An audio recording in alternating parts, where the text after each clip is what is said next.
আসসালামু আলাইকুম গাইস, আজকে আমরা দেখব 5 টন গ্যাস বয়লার কিভাবে কাজ করে এবং সবচেয়ে গুরুত্বপূর্ণ সেফটি পার্টগুলো দেখব। গাইস, বয়লার হচ্ছে এমন একটি স্টিম যেটা পানি গরম করে স্টিম তৈরি করে। এই স্টিম ব্যবহার হয় কারখানায়,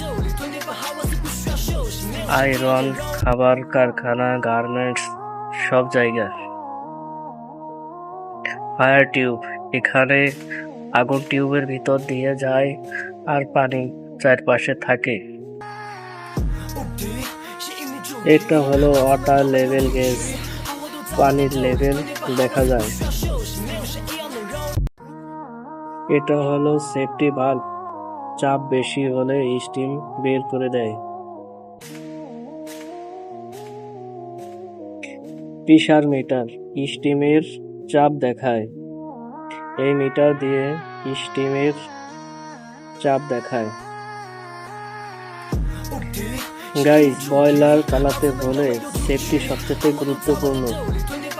এটা হচ্ছে বার্নার, এখান থেকে গ্যাসের মাধ্যমে আগুন জ্বলে। এটা হচ্ছে বয়লারের প্যানেল বোর্ড, এখান থেকে বয়লার নিয়ন্ত্রণ করা হয়। এই ছিল বয়লার নিয়ে ভিডিও। আসসালামু আলাইকুম।